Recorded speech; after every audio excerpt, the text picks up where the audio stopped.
नमस्कार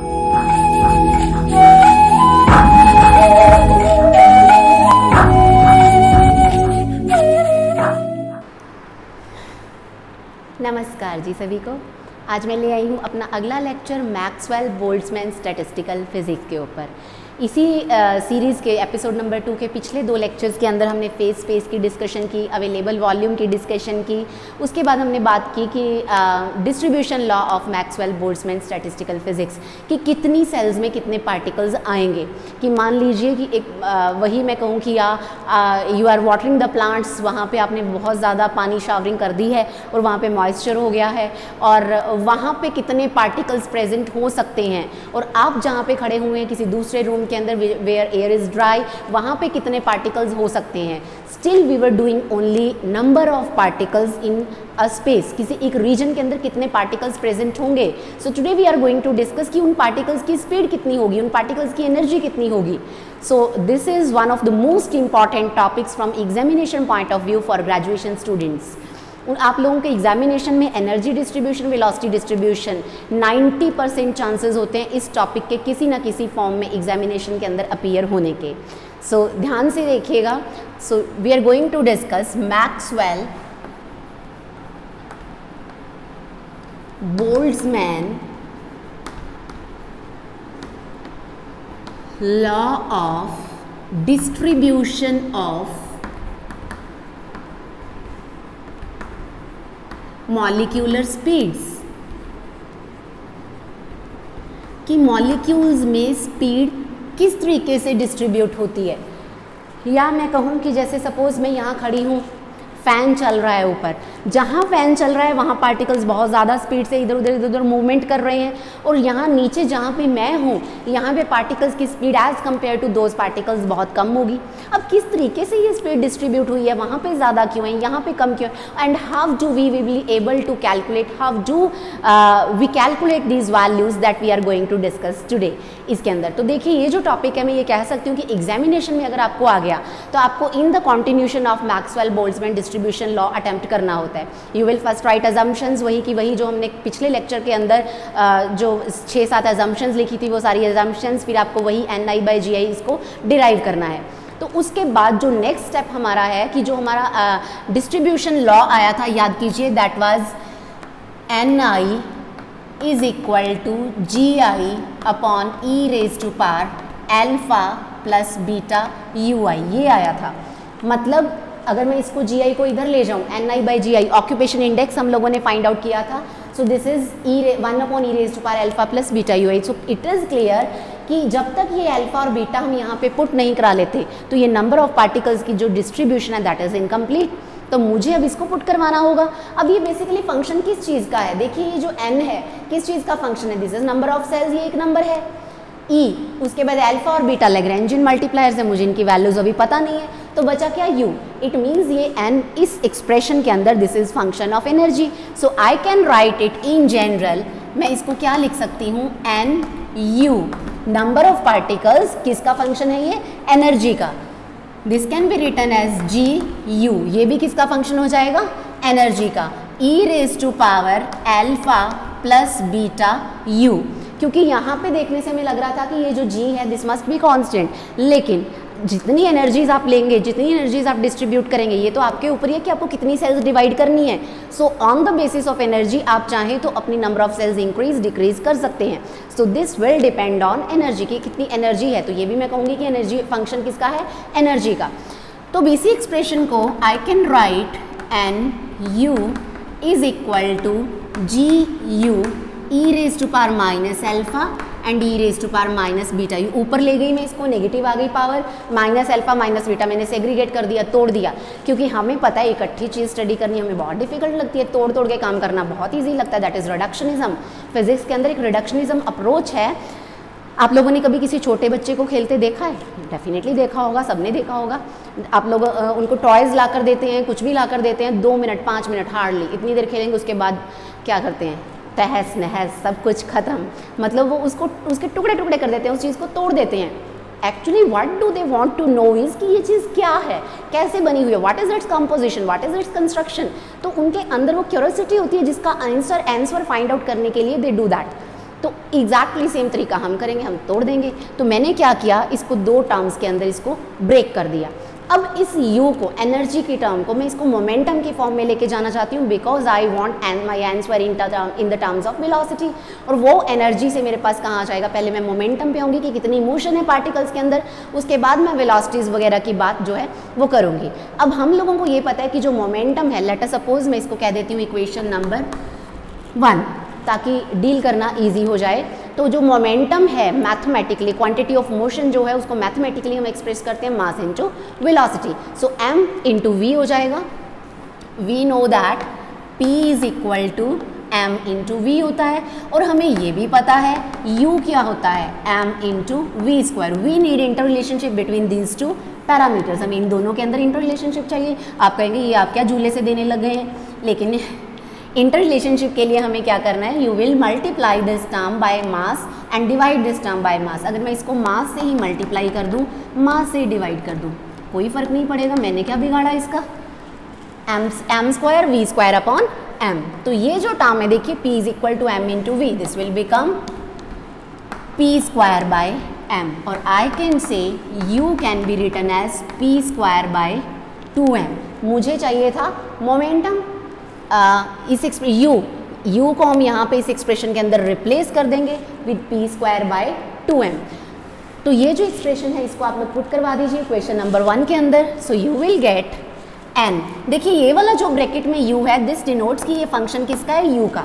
जब इधर वाली सारी एक्सप्रेशन p में आ जाएगी, automatically this will become the function of p। Exactly same ये वाला g है, क्योंकि यहाँ से हमने ये देखा था कि एनर्जी के ऊपर डिपेंड कर रहे हैं। अब जैसे ही मैं यहाँ पे u को p की फॉर्म में पुट करवाऊंगी, they will become the functions of p। तो e raised power minus alpha, e raised power minus beta, p square by 2m। ये एक्सप्रेशन जो है मेरे पास आ गई। इक्वेशंस को नंबर देते जाइए। Suppose this is equation number 2, उसके बाद आप स्टेप लिख लीजिए, पुट इक्वेशन 2 इन इक्वेशन 1, और पुट करवाने के बाद हमारे पास ये एक्सप्रेशन आ गई है। Let us suppose this is equation number 3। अभी तो बहुत कहानी बाकी है मेरे दोस्त, हम 3 पर पहुंचे हैं।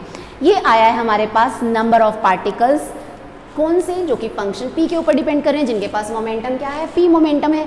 अब इतने बड़े फेज स्पेस में मैं p मोमेंटम कैसे ढूंढूं, मुझे क्या करना पड़ेगा, छोटा सा एलिमेंट कंसीडर करना पड़ेगा। तो इतने बड़े फेज स्पेस में मैंने छोटा सा एक एलिमेंट कंसीडर कर लिया dp।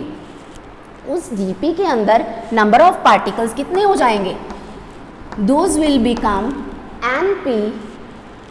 वो हमारे पास क्या बन जाएगा, np dp, it will be equal to, मतलब number of particles in momentum interval, it will be gp e raised to power minus alpha, e raised to power minus beta, p square by 2m dp। Particles जिनका momentum p है वो है np, और dp range के अंदर कितने हो जाएंगे, np dp। अब यहाँ पे ये जो टर्म आ रही है gp dp, मैं इसको थोड़ा सा और इम्प्रोवाइज करके लिख देती हूँ इस एक्सप्रेशन को। तो np dp is equal to gp dp e raise to power minus alpha minus beta p square by 2m। यहाँ पे देखिए ये जो टर्म है, let us suppose this is equation number 4। तो देखिए अब क्या है कि ये जो gp dp है यहाँ पे, this gp dp is what, number of cells in momentum interval p dp। इसको हमें फाइंड आउट करना है। तो इसको फाइंड आउट करने के लिए हम लोग क्या करेंगे, we will be considering momentum interval, कि मोमेंटम इंटरवल में कितनी सेल्स हैं, कि मोमेंटम का जो पोर्शन था, इस पार्टिकल का इतना मोमेंटम, इसका इतना, इसका इतना, मैंने उसको इंटरवल्स में डिवाइड किया। तो वो जो छोटी छोटी सेल्स डिवाइड की, वो कितनी सेल्स प्रेजेंट हैं, that I want to know. उसके लिए मुझे मोमेंटम स्पेस कंसीडर करना पड़ेगा। ठीक है, मोमेंटम स्पेस भी कंसीडर करने से पहले, because I am talking about number of cells, number of cells कहाँ पे मुझे लेनी है, पूरे फेज स्पेस की बात करेंगे, उसमें से हम मोमेंटम इंटरवल को फाइंड आउट करेंगे। अब होना क्या चाहिए, देखिए वॉल्यूम जो है पूरे फेज स्पेस का, जो वॉल्यूम है वो किसके इक्वल होगा, volume of one cell into number of sales.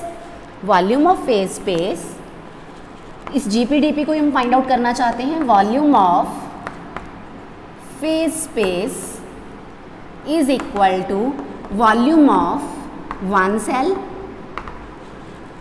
Multiplied by number of cells in phase space.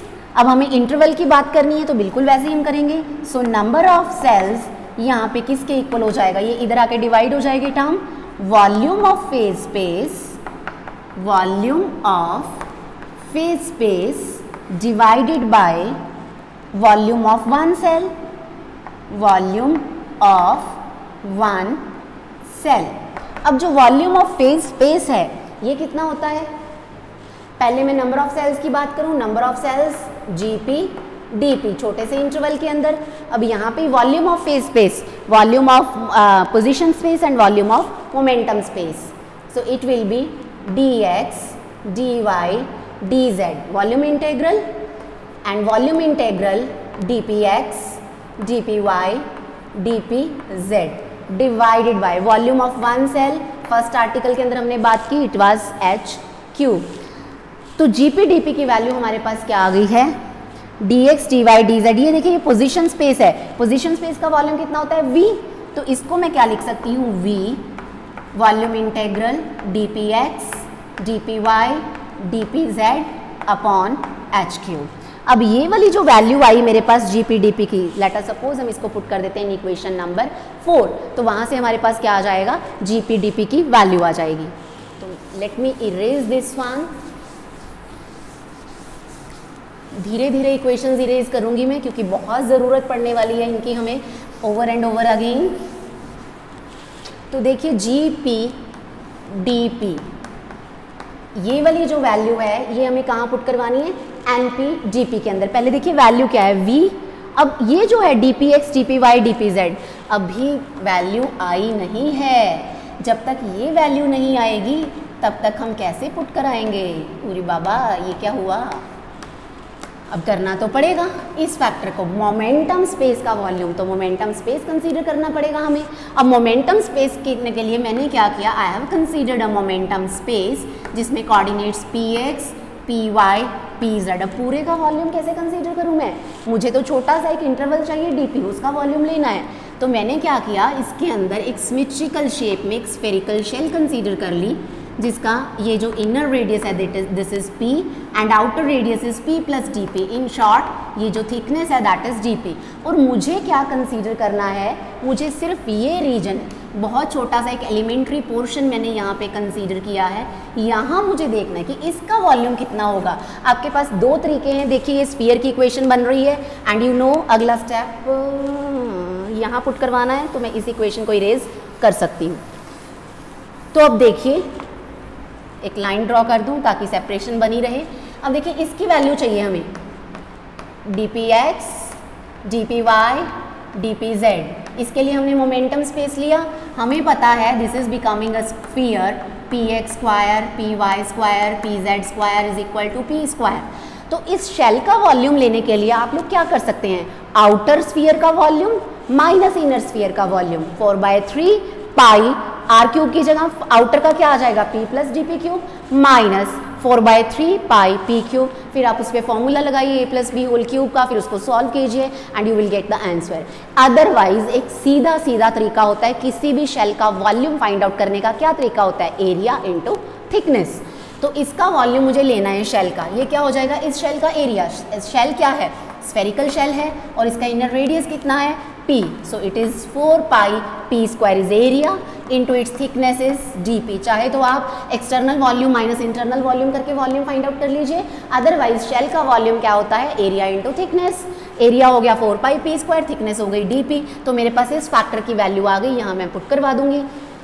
तो I have got gp dp is equal to 4 pi, ये वाला v भी है हमारे पास, p square dp upon h cube. ये हमारे पास क्या आ गया, gp dp। इक्वेशन नंबर्स हम भूलते जा रहे हैं, late us suppose this was 5, ये आ गई 6, तो आप लोग क्या करिए, इसको दे दीजिए चलो 6। अब इस इक्वेशन को आप इक्वेशन नंबर 4 के अंदर पुट करवा दीजिए, पुट इक्वेशन नंबर 6 इन इक्वेशन नंबर 4, पुट 6 इन 4, इसके अंदर हमें पुट करवाना है। तो अब ये नीचे वाला पोर्शन मैं इरेज कर दूं, पुट करवाना इजी हो जाएगा।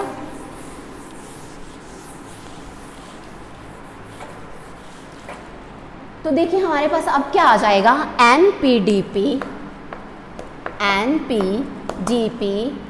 4 pi v p square dp upon h cube e raised to power minus alpha e raised to power minus beta p square by 2m। ये एक्सप्रेशन आई। Let us suppose this is equation number 7। ये हमारे पास NP-DP आ गया। अभी भी कहानी पूरी नहीं हुई मेरे दोस्त, अभी तो हमने सिर्फ GP पुट करवाया है, अल्फा पड़ा हुआ है, बीटा पड़ा हुआ है, अब हमें अल्फा और बीटा फाइंड आउट करने हैं। अब अल्फा और बीटा, और ये तो स्मॉल नंबर ऑफ मॉलिक्यूल्स हैं, छोटे से इंटरवल के अंदर, पूरे के अंदर लेने के लिए हमें क्या करना पड़ेगा, इसकी integration. So total number of molecules in the whole phase space will be integration of this term. इससे अगला step, let me erase this. अब मैं ये हेडिंग एक बार इरेज कर देती हूँ क्योंकि हम लोगों को पता है what we are going to do, कि हमें मॉलिक्यूलर स्पीड्स का फॉर्मूला ही फाइंड आउट करना है। तो देखिए what I was going to do, ये हमारे पास NP-DP है। So total number of particles क्या हो जाएंगे, 0 to p मैक्स, क्योंकि मोमेंटम इंटरवल है NP-DP। हम इसका इंटीग्रेशन कर देंगे, हमें मिल जाएंगे total number of molecules present in the whole phase space, पूरे मॉलिक्यूल्स मिल जाएंगे। अब प्रॉब्लम क्या है कि ये 0 to p मैक्स तो मुझे पता नहीं कितना है, मुझे क्या पता किसी पार्टिकल के पास कितना मैक्सिमम मोमेंटम होगा। So no molecule can have momentum greater than this p max. कोई तो वैल्यू होगी कि ये मैक्सिमम वैल्यू है और इससे बियॉन्ड मोमेंटम नहीं जा सकता, तो वो वैल्यू p मैक्स है, बट आई डोंट नो, मुझे नहीं पता कि वो क्या वैल्यू है। हाँ, अगर मैं अपनी रेंज बढ़ा दूँ, मैं इस इंटीग्रल को अगर 0 to इन्फिनिटी भी कर देती हूँ, बट अ बिग डील, क्या फ़र्क पड़ेगा, क्योंकि p मैक्स तो उसके अंदर आ ही गया ना। अब जैसे क्या होता है, मान लीजिए आपके घर पे 10 गेस्ट आ रहे हैं, आपने 15 चेयर्स मंगवा ली, व्हाट अ बिग डील, क्या हो जाएगा कि वो 10 तो अकोमोडेट हो ही जाएंगे ना। तो एग्जैक्टली सेम मैंने यहाँ पे क्या किया, क्योंकि हमारे पास स्टैंडर्ड इंटीग्रल सॉल्व फॉर्म में होते हैं। आप लोगों ने 10+2 तक मैथमेटिक्स के अंदर लॉट ऑफ इंटीग्रल सॉल्व किए हैं, वहाँ के रिजल्ट्स अब हम डायरेक्टली यहाँ पे यूज़ कर लेंगे। तो उन स्टैंडर्ड इंटीग्रल्स के अंदर यूज़ किया जाता है इन्फिनिटी। इसका मतलब मुझे यहाँ पे लिमिट इन्फिनिटी तक चाहिए, तो मैंने क्या किया, इस लिमिट को 0 से इन्फिनिटी NP-DP लिख दिया। कोई फ़र्क नहीं पड़ा, बिकॉज p मैक्स तो उसके अंदर आ ही गया है, तो हमारा काम चल जाएगा। हमने तो अपनी रेंज बड़ी की है, हमने तो अपना दायरा बढ़ाया है, लेकिन our task will be done within those limits, वो हो जाएगा। तो अब देखिए हमें क्या करना है, यहाँ पे वैल्यू NP-DP की आप पुट करवा दीजिए। क्या वैल्यू है, 0 to infinity 4 pi v p square dp upon h cube e raise to power minus alpha e raise to power minus beta p square by 2m। अब जो टर्म्स आप लोगों को कांस्टेंट लग रही हैं, उन टर्म्स को आप ले लीजिए आउटसाइड द इंटीग्रल, जो नहीं लग रही हैं उनको रखिए अंदर। तो हमारे पास ये क्या बन जाएगा, 4 pi v e raise to power minus alpha भी मैंने बाहर ले लिया, h क्यूब भी मैं बाहर ले लूँ, बेचारा ये भी कुछ नहीं कह रहा, 0 to इन्फिनिटी। अब मेरे पास अंदर क्या बचा, p square e raise to power minus beta p square by 2m dp। ये टर्म जो है ये मेरे पास अब बच गई है। अब इस टर्म को मुझे सॉल्व करना है by using standard integral. So let me erase. इस इक्वेशन को अभी मैं इरेज नहीं करूँगी, because I will need in this equation in future, मुझे इक्वेशन आगे चाहिए। तो अभी मैंने क्या किया, देखिए यहाँ पे आई will be using standard integral. बहुत सारे स्टैंडर्ड इंटीग्रल्स हैं मैथमेटिक्स के अंदर, हम लोग डायरेक्टली उनकी वैल्यू इतनी बड़ी बड़ी डेरिवेशंस के अंदर यूज़ कर सकते हैं। तो यहाँ हम कौन सा स्टैंडर्ड इंटीग्रल यूज़ करेंगे, 0 to इन्फिनिटी। हमारे वेरिएबल्स देखिए p स्क्वायर, यहाँ पे मैंने लिखा x स्क्वायर। अगला देखिए हमारा वेरिएबल क्या है, e raise to power minus a x square. x की जगह हमारे पास क्या है यहाँ पे p, और ये a की जगह क्या है हमारे पास यहाँ पे बीटा बाय 2m। तो ये जो स्टैंडर्ड इंटीग्रल है इसकी वैल्यू क्या हुआ करती है, 1/4, और सॉरी यहाँ पे हमें dx भी लिखना था, so it was a cube dx। यहाँ पे इसकी पावर भी इंक्लूड होगी, दैट विल बी 1/2। ये स्टैंडर्ड इंटीग्रल हमें यहाँ पे यूज़ करना है। तो हमारा जो n है, मैं यहीं पे लिख दे रही हूँ इसको, n किसके इक्वल हो जाएगा, 4 pi v e raise to power minus alpha h cube into, इसको हमें सॉल्व करना है। आंसर क्या है, 1/4 पाई, a की जगह हमारे पास क्या है, बीटा बाय 2m, और इसकी power 1/2, and your value is done. यहाँ से हमें क्या फाइंड आउट करना है, E raise to power minus alpha. आप थोड़ी सी मैनिपुलेशन कीजिए इस एक्सप्रेशन की and you will get E raise to power minus alpha. आपको यहाँ से मिल जाएगा, ये देखिए ये 4 से 4 ये चला गया, ये पाई यहाँ पे 1 है, यहाँ पे पाई पावर 1/2 है, 1 + 1/2 this will become pi power 3/2। तो हम डिफरेंट टर्म्स को इसके अंदर लिखते जाएंगे। पाई की पावर हो गई है 3/2। देखिए n इज इक्वल टू एक टर्म पाई, इस v मैंने एज सच लिखा, पाई की पावर हो गई मेरे पास 3/2। इसके बाद नीचे यहाँ पे मेरे पास क्या है, h³ है, पाई निकल गया बेचारा, v भी हो गया, ये भी हो गया, ये भी हो गया, ये भी हो गया। अब बचा क्या हमारे पास, β/2m। डिनोमिनेटर का डिनोमिनेटर अपवर्ड चला जाता है, ये क्या हो जाएगा 2m अपॉन बीटा पावर 1/2। तो हम इसको क्या लिख सकते हैं, 2m अपॉन बीटा पावर 1/2। कुछ गड़बड़ हुई क्या, 2m upon beta power 1/2। So it will be 2m upon beta power 1/2। आ गया है e raise to power alpha, I forgot to write, तो e raise to power minus alpha we have written here. ओ standard integral देखिए यहाँ पे a³ था, सो यहाँ पे भी ये क्यूब आना चाहिए था। तो जब आप इसको ऊपर लेकर जाएंगे this will be cube, 2³ m³ beta cube, मतलब पावर 3/2 3/2 3/2 और ये भी हो गई 3/2। तो आपके पास आ गया v e raise to power minus alpha h³, it will be 2 pi m upon beta power 3/2। यहाँ से ये आया हमारे पास n, बट हमें चाहिए e raise to power minus alpha. तो यहाँ से हम e raise to power minus alpha की वैल्यू निकाल लेते हैं। बाकी सारा पैरामीटर जो है वो आप दूसरी साइड ले लीजिए। आपके पास क्या बचेगा, NH³ अपॉन v, ये उधर जाएगा NH³ अपॉन v, और ये सारा फैक्टर भी रिवर्स हो जाएगा, beta upon 2 pi m power 3/2। ये वैल्यू जो आ गई है मेरे पास, सपोज इक्वेशन नंबर 8, ये हमारे पास आ गया e raise to power minus alpha. इस अल्फा को यहाँ पुट करवाइए तो हमारा एक पार्ट सॉल्व हो जाएगा, फिर बीटा बचेगा, फिर हम बीटा पे कॉन्सेंट्रेट करेंगे कि how will we calculate beta. तो ये वाली जो value, put equation 8 in equation number 7, तो मैं अगर इसके अंदर इसको पुट करवा दूँ तो हमारा आधा काम जो है वो सॉल्व हो गया। So put this expression NP dP is equal to 4 pi v p square dp upon h³, e raise to power minus alpha की वैल्यू फिर से NH³ अपॉन v, उसके बाद से देखिए बीटा 2 पाई m पावर 3/2। हमने ये पुट करवा दिया। अभी भी इस एक्सप्रेशन के अंदर बीटा इज देयर, हमें जब तक इसके अंदर हम बीटा नहीं पुट करवा देते तब तक हमारी एक्सप्रेशन फिर से क्या है, इनकम्प्लीट है। अब बीटा पुट करवाने के लिए हमें कहाँ जाना पड़ेगा, हमें law of equipartition of energies की बात करनी पड़ेगी। We will be calculating this value of beta. तो पहले इस इक्वेशन को थोड़ा सा आप सिंप्लीफाई करके लिखना चाहें तो लिख लीजिए, अदरवाइज आपकी मर्जी है भाई, ऐसे ही चलाना चाहते हैं। देखिए h³ से h³ गया, इस v से ये v गया। अब हमारे पास क्या बचा, मैं यहीं लिख दे रही हूँ इसको, it will be NP dP is equal to 4 pi n v cancel हो गया है, p square dP, 4 pi n p square dP beta upon 2 pi m power 3/2। Let us suppose this is equation number 9, right. अब देखिए हम लोगों को क्या करना है, अब हमें कैलकुलेट करना है बीटा। आप चाहें तो यहाँ पे एक सब एडिंग दे सकते हैं इसके अंदर, कैलकुलेशन ऑफ बीटा। ऑल्दो हमने स्टार्टिंग में ही दे दिया था calculation of alpha and beta. Alpha हम लोग कैलकुलेट कर चुके हैं, अब हमें कैलकुलेट करना है beta.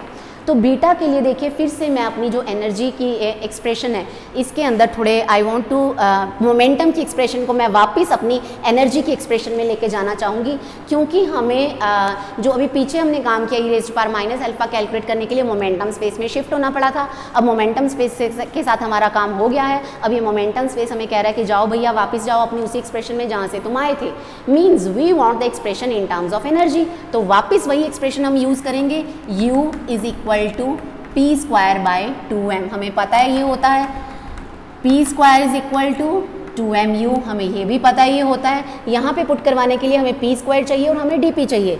So we will be deriving this expression, derivative कीजिए इसका, 2p dp is equal to 2m du। ये 2 से ये 2 मर गया, dp किसके इक्वल आया, m du upon p।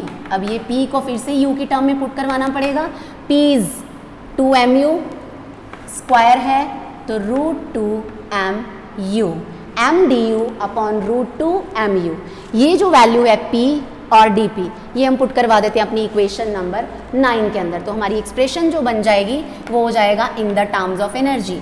So nu du will become 4 pi n, p square की वैल्यू हो गई 2mu, dp की वैल्यू हो गई m du upon √2mu beta upon 2 pi m power 3/2।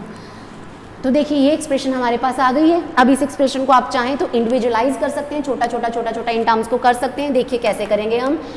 यहाँ पे मेरे पास है 2, ये देखिए 2 पावर 2, 2 पावर 1, 2 पावर -3/2 और यहाँ पड़ा है 2 पावर हाफ। तो 2 पावर 2 प्लस 1 ईजी हो जाता है जब आप एक एक पार्ट करते हैं सॉल्व, -1/2 प्लस 3/2, तो 2 का काम हो गया। फिर आइए आप यहाँ पे पाई पे, यहाँ पर पाई की वैल्यू 1 है, किसी और टर्म के अंदर पाई है, यस हेयर इट इज़ -3/2। उसके बाद आप आइए n पे, n यहाँ पे है, किसी और टर्म में है, नहीं है। उसके बाद आप आइए m पे, m यहाँ पे पावर 1, यहाँ पे 1, यहाँ पे -1/2, सो 1 + 1 -1/2 और ये फिर से आ गया -3/2। तो m का भी काम हो गया। उसके बाद देखिए हमारे पास क्या है, u, m 1 2 3 4 हो गए थे। उसके बाद देखिए u की पावर यहाँ 1 है, बस 1 ही है। उसके बाद देखिए क्या बचा अब हमारे पास, बीटा, सो बीटा की पावर हो गई 3/2। इसके अलावा हमारे पास था du। तो ये हमारे पास एक्सप्रेशन आ गई। इसको आप और ज़्यादा सिंप्लीफाई कर सकते हैं, इन सारी पावर्स को सॉल्व कर लीजिए। सो nu du ये किसके इक्वल हो जाएगा, 2, ये देखिए half, 2 + half + 3/2, it will become 2 power 1। तो ये हमारे पास सिर्फ क्या रह जाएगा, 2, n बेचारा एज सच ही पड़ा हुआ है, पाई देखिए 1 - 3/2, इट विल बी -1/2।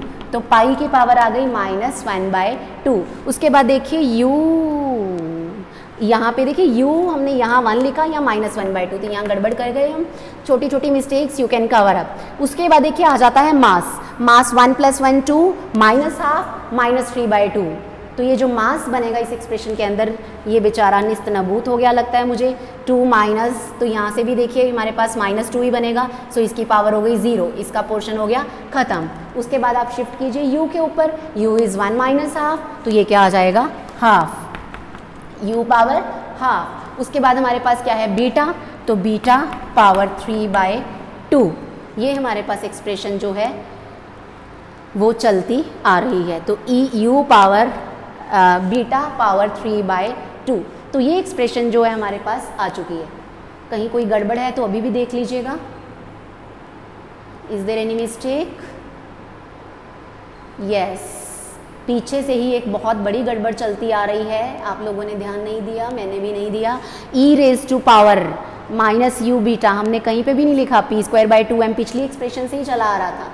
यहाँ पे हर टर्म के साथ e⁻² β² होना चाहिए था इस एक्सप्रेशन के अंदर भी, यहाँ पे भी e⁻² β² एक्सपोनेंशियल टर्म कहीं पे मैंने मिस आउट कर दी है, आप लोग नोट कर लीजिएगा, इसको लिख लीजिएगा।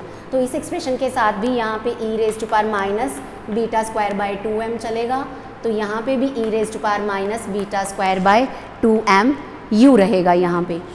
सो it will become beta p²/2, तो बीटा u बन जाएगा, क्योंकि देखिए p² 2mu है, सो it will become e⁻² βu। फिर हमारे पास है du, क्योंकि अब मैंने इरेज कर दी है एक्सप्रेशंस, तो थोड़ी बहुत कहीं ये हुई है कि एक्सपोनेंशियल टर्म हमारी रह गई थी, तो हम जब इसको भी सब्स्टिट्यूट करवाएंगे, बीटा यहाँ पे p²/2m, बीटा p²/2m साथ साथ चली जा रहा था, उसको हमने u पुट करवा दिया। तो ये एक्सप्रेशन हमारे पास nu du की आ चुकी है। सम टाइम्स एग्जामिनेशन में आपको अलग अलग स्टेप्स डिराइव करने आ जाते हैं। यहाँ पे भी वो इक्वेशन छोड़ देते हैं कि यहाँ पर प्रूव करो कि एनर्जी इसके इक्वल है, लेकिन अभी भी बीटा यहाँ पे रहता है, हमें बीटा की वैल्यू फाइंड आउट करनी है। उसके लिए we will be using law of equipartition of energy. अब law of equipartition of energy क्या कहता है कि एक पार्टिकल अगर वो फ्रीली इधर उधर मूवमेंट कर रहा है तो उसके पास एनर्जी कितनी होती है 3/2 kT, वेयर के is Boltzmann constant and T is temperature, जिस टेम्परेचर पे आप एनर्जी फाइंड आउट करना चाहते हैं। अब एक पार्टिकल के पास एनर्जी कितनी है 3/2 kT, या मैं कहूँ कि U, और सबके पास और उस रेंज के अंदर पार्टिकल्स कितनी है NU/DU। तो टोटल एनर्जी पूरे सिस्टम की क्या हो जानी चाहिए U NU/DU, ये उस इंटरवल की एनर्जी है। इंटीग्रेशन कर दूंगी, I will be getting the energy of whole phase space, जो भी मैंने कंसीडर किया 0 to ∞। तो ये वाली वैल्यू जो NU/DU की है इसको आप यहाँ सब्सटीट्यूट कर दीजिएगा, 0 to ∞ U 2n pi power -½ U ½ beta 3/2 e⁻⁻βU/DU। अब ये जो फैक्टर है आपने इसको सॉल्व किया, आप लोगों के पास बचा, बोर्ड छोटा होने की यही प्रॉब्लम्स होती हैं, एक्सप्रेशंस इरेज करनी पड़ जाती हैं, पीछे वाली गायब हो जाती हैं। आप लोगों के पास नोटबुक में ये लिखा रहा होगा तो आप लोग इसको कर सकते हैं। अब आप अगेन इसको सिंप्लीफाई कीजिए तो हमारे पास देखिए क्या बचेगा। ये जो U है according to law of equipartition of energy, इस U को हम लिख सकते हैं 3/2 kT। एक पार्टिकल की एनर्जी, पार्टिकल है N, तो टोटल एनर्जी कितनी हो जाएगी 3/2 n kT। तो इसको जब आप सॉल्व करेंगे U will 2n root beta power 3/2। इतना लंबा आर्टिकल है कि चौक भी बार बार टूटी जा रहा है। Beta power 3/2 0 to ∞। इंटीग्रेशन के अंदर अब हमारे पास सिर्फ रह जाएगा variable U, it will B U power 3/2 e⁻⁻βU/DU।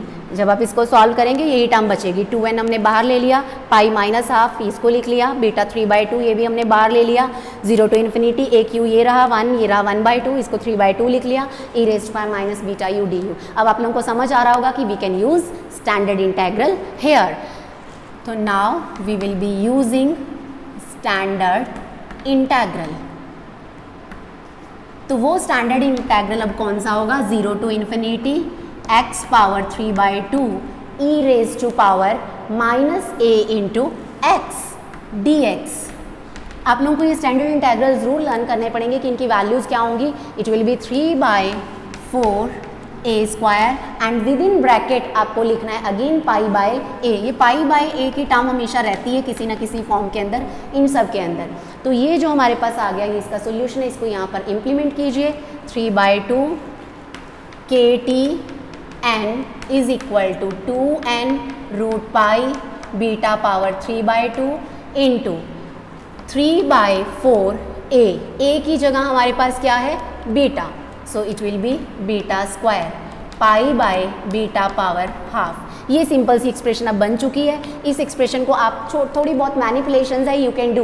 Beta को इस साइड ले जाइए, ये सारी टर्म्स इस साइड ले लीजिए और इतना छोटी सी सॉल्व आप कर सकते हैं। तो बीटा हमारे पास क्या आ जाएगा, इसको सॉल्व करके 1/kT। तो आप लोग इस टर्म को ज़रूर सॉल्व कर लीजिएगा। फिर ये जो बीटा आ गया इसको हम अपनी लास्ट ये जो एक्सप्रेशन मैंने अभी भी लिखी हुई है यहाँ पे, इस एक्सप्रेशन के अंदर हम इसको क्या करवा देंगे, पुट करवा देंगे। सो हमारे पास क्या आ जाएगा, NU/DU is equal to 2n pi power -½ आप चाहें तो इसको नीचे 2n रूट पाई लिख सकते हैं और u पावर ½ है, फिर बीटा पावर 3/2 है। बीटा की वैल्यू हमें पुट करवानी है, so beta is 1/kT power 3/2 e⁻⁻u/kT du। ये एक्सप्रेशन हमारे पास आ गई है। आप चाहें तो इस एक्सप्रेशन को और ज़्यादा सिंप्लीफाई कर सकते हैं, थोड़ी सी रीअरेंजमेंट्स की ज़रूरत रहेगी आपको। मैं डायरेक्ट लिख दे रही हूँ, ये एक्सप्रेशन आ जाएगी NU/DU, क्योंकि बड़ी फेमस एक्सप्रेशन है। हम लोगों के पास एनर्जी DU एनर्जी इंटरवल के अंदर कितने पार्टिकल्स प्रेजेंट हैं वो इससे कैलकुलेट हो गया है। It is 2n pi upon kT। देखिए ये डिनोमिनेटर के अंदर नीचे पड़ा हुआ है kT और डिनोमिनेटर के अंदर नीचे पाई इधर है, तो ये हमारे पास बन जाएगा पाई पावर 3/2। यहाँ पे पाई 1/2 था, एक 1 यहाँ हो गया, तो ये बन जाएगा पाई 3/2। छोटी सी अरेंजमेंट है। फिर हमारे पास आया u पावर हाफ, क्योंकि u पावर हाफ ऑलरेडी हमारी एक्सप्रेशन के अंदर चल रहा है। उसके बाद e raise to power minus u/kt du। Very famous equation, कई बार बीएससी के स्टूडेंट्स को एग्जामिनेशन में सीधा सीधा यही इक्वेशन डिराइव करनी आ जाती है कि इस इक्वेशन को डिराइव कीजिए। Find out the energy distribution of particles according to Maxwell Boltzmann statistical physics. तो ये तो हो गया एनर्जी डिस्ट्रीब्यूशन की, इतने पार्टिकल्स की इतनी एनर्जी है भाई, आप कैलकुलेट कर सकते हैं। अब हमें बात करनी है वेलोसिटी की। वेरी इजी, एनर्जी से वेलोसिटी पे जाना बहुत आसान है। u is equal to mv², इसके अंदर पुट करवाइए। du कैसे पुट करवाएंगे, इसका डेरिवेटिव कर दीजिए। It will B 2v dv, 2 से 2 कैंसिल हो गया, it will B mv dv। जब आप इन दोनों टर्म्स को इस एक्सप्रेशन के अंदर पुट करवाएंगे तो आपके पास आ जाएगा nv dv is equal to, सिर्फ बहुत थोड़ी सी टर्म्स बचेंगी, √2 इंटू पाई m अपॉन, आपने पाई भी सपोज अलग ही किया हुआ है, pi kt power 3/2 v² e raise to power. देखो e raise to power u/kt है, आपने u की वैल्यू पुट करवा दी है, mv²/2 kt हो गया dv। सो ये जो फॉर्मूला आ गया, this is termed as Maxwell Boltzmann law of distribution of molecular speeds. ये फॉर्मूला हमें स्पीड्स की इंफॉर्मेशन देता है कि इतने रीजन के अंदर पार्टिकल्स की इतनी स्पीड है, इतने रीजन के अंदर इतनी स्पीड है, इतने रीजन के अंदर इतनी स्पीड है। जब हमें स्पीड पता लग गई है, हमें एनर्जी पता लग गई है, हमें मोमेंटम पता लग गया है, हमें पोजीशन पता लग गई है, we can calculate every parameter of any number of molecules. तो ये था इसका मैथमेटिकल डिस्कशन या derivation of Maxwell Boltzmann law of distribution of speeds. इसकी क्वालिटेटिव डिस्कशन, यहाँ से जो कंक्लूजन्स निकलेंगे, कॉन्सिक्वेंसेज होंगे, that we will be discussing in our next lectures. Thank you so much.